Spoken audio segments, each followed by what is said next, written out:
Grab yourself a cup of coffee or tea or whatever suits your fancy, and let me paint you the full picture of how Miss Margaret Louise Thornton became the most talked-about woman in her little corner of Tennessee.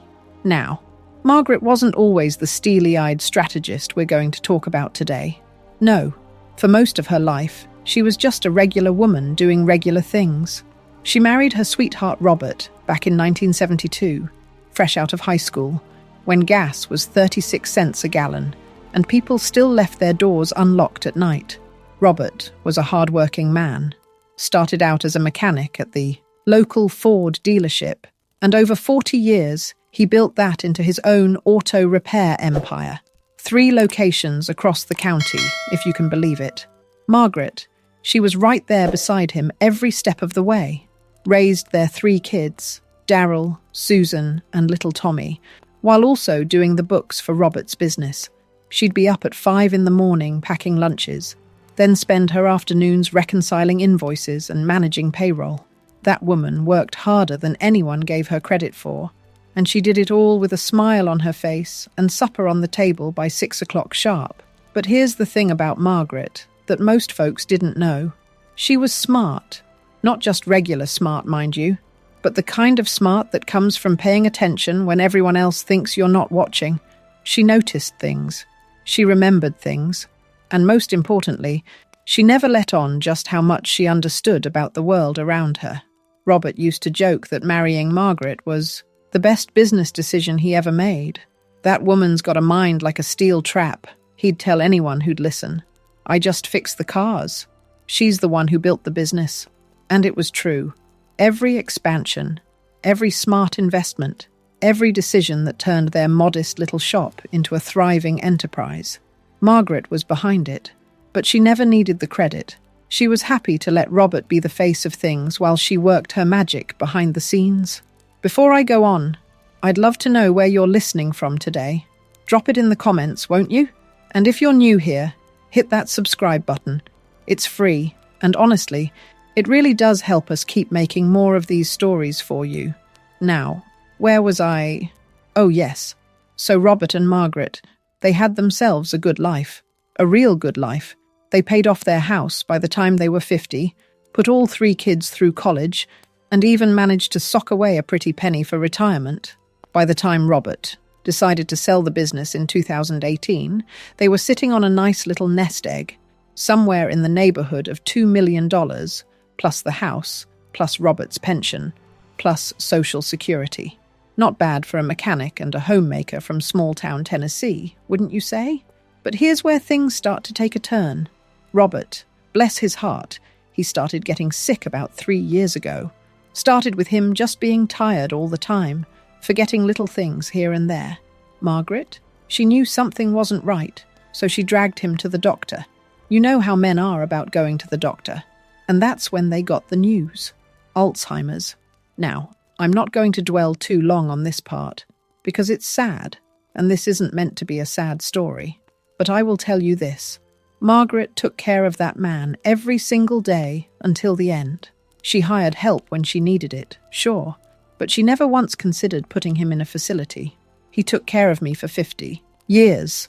She told her neighbor, Betty, I'm going to take care of him until the good Lord calls him home. And she did. Robert passed peacefully in his own bed, with Margaret holding his hand, on a quiet Tuesday morning in March of 2025. He was 74 years old, and they'd been married for 53 years. Now, you'd think that after losing the love of her life, Margaret would have had some time to grieve in peace. You'd think her children, the 3 kids she raised, the 3 kids she put through college, the 3 kids she loved more than anything in this world, would have rallied around her and helped her through this difficult time. But oh, you'd be wrong about that. Dead wrong. See, the problem with Daryl, Susan, and Tommy wasn't that they were bad people exactly. It's that somewhere along the way, they'd gotten greedy.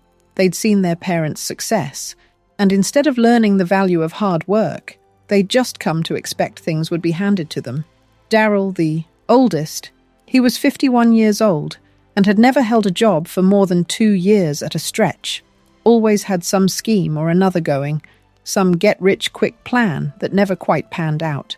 His parents had bailed him out more times than Margaret cared to count, covering his mortgage when he couldn't make payments, paying off his credit cards when they got out of control, even fronting him money for a business venture that turned out to be nothing more than a fancy excuse to go golfing in Florida.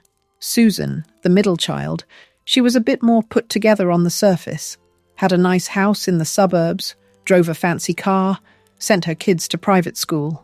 But Margaret knew the truth. Susan was in debt up to her eyeballs, living a champagne lifestyle on a beer budget, all because she couldn't stand the thought of anyone thinking she was less than perfect. And Tommy, the baby of the family at 45, well, he'd gotten himself mixed up with a woman named Veronica who had expensive tastes and no patience for waiting around for her inheritance. It was Veronica, Margaret was pretty sure, who'd put the whole nasty plan into motion. It started small, as these things often do.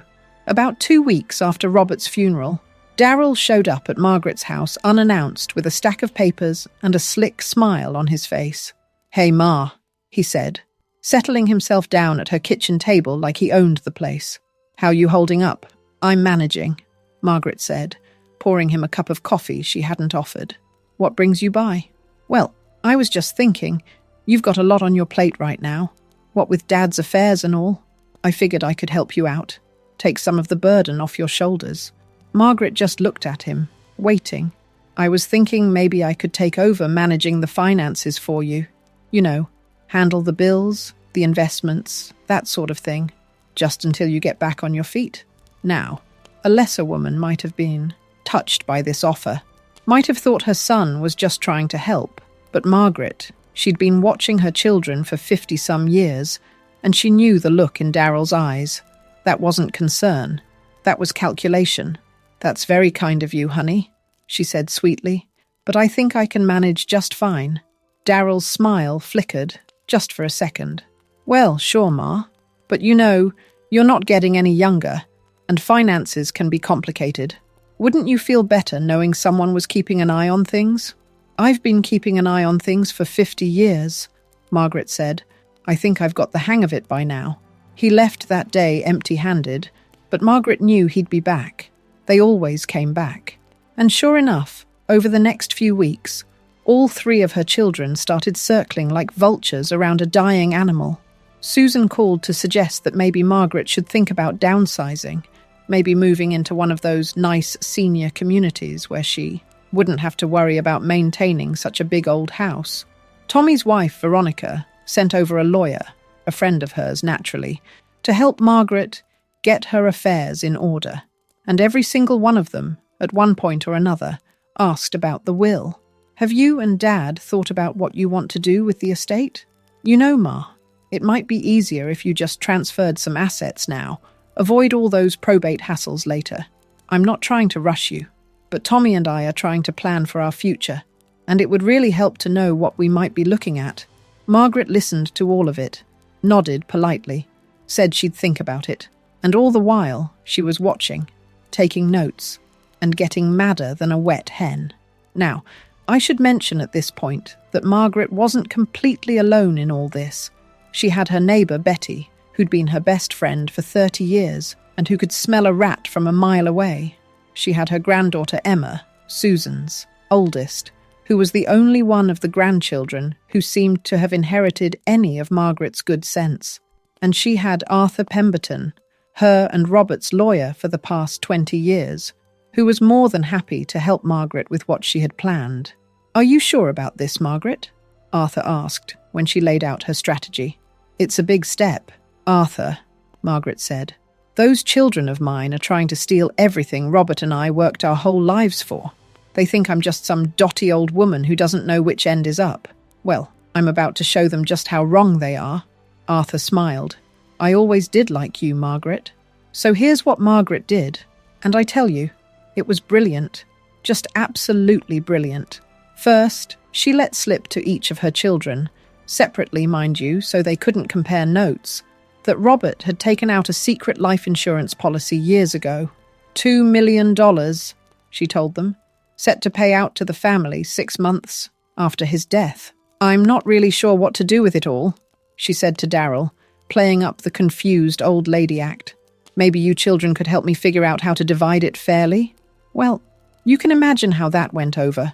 Suddenly, all 3 kids were falling over themselves to help Margaret with her finances. Suddenly, they were calling every day, stopping by with casseroles and flowers, offering to take her to doctor's appointments and run her errands. But Margaret, she wasn't stupid. She knew the difference between genuine concern and greed dressed up in a nice outfit. And while her children were busy counting their chickens before they hatched, she was busy collecting evidence. See, the thing about greedy people is they can't help themselves. Give them an inch, and they'll take a mile. So when Margaret casually mentioned that she was thinking about adding all 3 kids to her bank accounts, just for convenience, you understand, in case something happens to me, they jumped at the chance. Daryl was the first to make a move. Within a week of being added to the account, he'd transferred $8,000 to himself. "Just a loan, Ma," he said when she pretended to notice. "I'll pay it back next month." He never did. Susan went a different route. She started helping Margaret pay her bills, and somehow those payments always seemed to include a little extra going into Susan's own pocket. 100 here, 200 there. Nothing big enough to raise red flags, but it added up. And Tommy was the boldest of them all. He convinced Margaret to sign over the title to Robert's vintage 1967 Mustang, the one Robert had rebuilt with his own 2 hands over the course of 5 years, the one that was worth close to $60,000, claiming he wanted to keep it in the family and maintain it properly. That car was on a dealer's lot within a month. Through all of this, Margaret kept meticulous records. Bank statements, text messages, emails, even recordings of phone conversations. Tennessee's a one-party consent state, so it was all perfectly legal. She built her case piece by piece, and she waited. Now, I know what you're thinking. Why didn't she just put a stop to it right away? Why let them steal from her like that? And here's the thing. Margaret wanted to give them a chance to do the right thing. She kept hoping, praying even, that one of them would realize what they were doing was wrong, that they'd feel guilty and come clean, that some small spark of the children she'd raised would shine through all that greed and selfishness. But they didn't. They just kept taking. And eventually, Margaret had had enough. She called a family meeting, made it seem like a big occasion, told the kids she wanted to discuss the life insurance money and make some decisions about the future. They all showed up bright and early on a Saturday morning, practically drooling at the prospect of getting their hands on that $2 million. What they found when they arrived was Margaret, sitting calmly at the head of the dining room table, with Arthur Pemberton on one side and a woman named Detective Carol Hayes on the other. "Have a seat," Margaret said. "We have a lot to discuss." The look on their faces, I'd have paid good money to see that. Daryl went pale. Susan started stammering. Tommy looked like he was about to bolt for the door. "Before you say anything," Margaret continued, "I want to play you something." And then she did. Recording after recording. Daryl bragging to his buddy about how he was finally going to get what was coming to him. Susan telling her husband that her mother was too senile to notice a few dollars missing here and there. Tommy and Veronica discussing how they could pressure Margaret into signing over the house. By the time the recordings stopped, Susan was crying. Daryl looked like he was going to be sick. Tommy's jaw was practically on the floor. "Now," Margaret said, her voice steady as a rock, "here's what's going to happen. And this is the part that gets me, Because Margaret, she had every right to be vengeful. She could have had them arrested. She could have dragged them through court, destroyed their reputations, made them pay in ways that would have followed them for the rest of their lives. But she didn't, because Margaret wasn't interested in revenge. She was interested in justice. "You're going to pay back every penny you stole from me," she said. "Every transfer, every loan, every bill you padded. Tommy, you're going to buy that Mustang back from wherever you sold it, and you're going to return it to my garage. I don't care what it costs you." "Mum," Daryl started. "I'm not finished. You're also going to write a public apology, all 3 of you. You're going to admit what you did, and you're going to post it on that Facebook thing where all your friends can see it." Susan sobbed harder. "And finally," Margaret said, and her voice softened just a little, "you're out of my will. All of you. I've already had Arthur draw up the paperwork. When I die, everything I have is going to your children. Your children, mind you, not you. And to a foundation I'm setting up to help other seniors who find themselves in situations like mine." She paused, letting that sink in. "You can hate me for this if you want. You can call me a bitter old woman. Tell yourselves I'm being unfair. But I want you to remember something. I gave you every chance in the world to do the right thing. I gave you chance after chance. And every single time, you chose greed over family. That's not on me. That's on you. Now, here's the thing I love about this story. There was no secret life insurance policy. Never had been. Margaret made the whole thing up, just to see what her children would do when they thought there was money on the table. And boy, did they show their true colours. She played them like a fiddle, folks. Let them think she was just a confused old widow who didn't know what was happening, and all the while, she was 3 steps ahead of every one of them. That's not just smart. That's genius-level strategic thinking. After the meeting, Daryl, Susan, and Tommy did exactly what Margaret demanded. They didn't have much choice, really. Detective Hayes made it very clear that the alternative was criminal charges, and none of them wanted that. The money was repaid. The Mustang was returned, cost Tommy almost $10,000 more than he'd sold it for, which served him right. And those public apologies? Well, let's just say they went viral in their little community. Everyone knew what the Thornton kids had tried to do to their poor mother. But here's the really beautiful part of the story. Margaret didn't just cut her children out and call it a day. No, she took all that energy, all that righteous anger, and she channeled it into something good. The Margaret Thornton Foundation for Elder Advocacy, that's what she called it, started it up with a chunk of her own money, and within 6 months, it was helping dozens of seniors across Tennessee navigate financial abuse, understand their rights, and protect themselves from predatory family members. "Nobody should have to go through what I went through," Margaret told the local newspaper in an interview. "But if they do, they should know they're not alone, and they're not powerless." Her granddaughter Emma, the one who'd inherited Margaret's good sense, left her corporate job to help run the foundation. "Grandma taught me that age doesn't mean weakness," Emma said. "She's the strongest person I know." And what about Daryl, Susan, and Tommy? Well, Margaret didn't cut them out of her life entirely. She's not a cruel woman. But things are different now. There are no more unsupervised visits, no more access to her finances, no more expectations of inheritance. If they want a relationship with their mother, they have to earn it. One honest, genuine interaction at a time. Last I heard, Susan was actually making some progress. She'd apologized, really apologized, not just the forced public statement, and had started visiting Margaret every Sunday for lunch. No ulterior motives, no asking for favors, just mother and daughter trying to rebuild something that had been broken. Daryl and Tommy, they're slower to come around. Pride's a hard thing to swallow, especially when you've been exposed so publicly. But Margaret, she's patient. She's been patient her whole life. She can wait a little longer. So what's the lesson here, folks? I think it's this. Never underestimate anyone. Not the quiet woman who does the books while her husband takes the credit. Not the grieving widow who seems overwhelmed by her circumstances. Not the elderly mother who might be a little slower than she used to be. People will surprise you, for better or worse.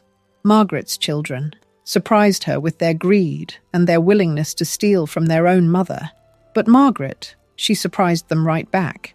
She showed them that age doesn't mean weakness, that gentleness doesn't mean stupidity, and that the person you underestimate might just be the one who brings you to your knees. I tell you, Margaret's no fool. She might be getting up there in years, but she's sharper than a tack. Heck, she even had the foresight to plant that story about a life insurance policy, just to watch those greedy critters scramble for it. What a hoot that must have been. I just love how she outmaneuvered them at every turn, reclaiming her life and her dignity. Age may slow some folks down, but for Margaret, It was just a masterclass in patience and strategy. Now, before I wrap this up, I want to say something to those of you who might be going through something similar. If you're a senior and you feel like your family members are taking advantage of you, please know that you're not alone.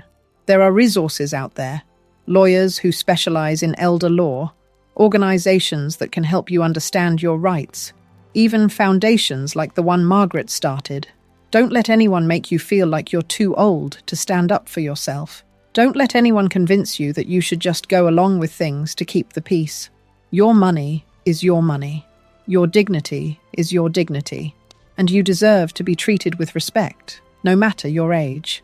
And to those of you who have elderly parents or grandparents, I'm begging you, don't be a Daryl, don't be a Susan or a Tommy. Your parents worked hard for what they have, and they deserve to spend their golden years in peace, not worrying about whether their own children are going to rob them blind. Call your mum, call your dad, not because you want something, but because you love them. Appreciate them while they're still here, because I promise you, the inheritance isn't worth losing your integrity over. It's just not. Yep, this is one story I won't be forgetting anytime soon. The way Margaret turned the tables on those no-good children. Brilliant. Just brilliant. She took a situation that would have broken most people and turned it into an opportunity to not just protect herself, but to help countless others in the same situation.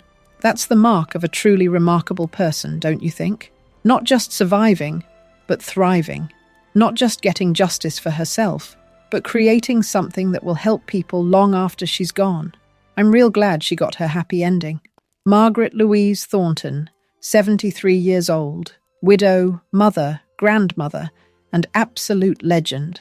If there's any justice in this world, her story will inspire others to stand up for themselves, to trust their instincts, and to never, ever let anyone make them feel like they're too old to fight back. Now, if you'll excuse me, I think I'm going to go call my own kids, just to make sure they know better than to pull a stunt like that on me. Haha. And maybe, just maybe, I'll start keeping better records of things. You know, just in case. You take care now, folks. And remember, age is just a number, but wisdom is earned. Margaret earned hers the hard way, and she used it to take back her life. I'll see you next time.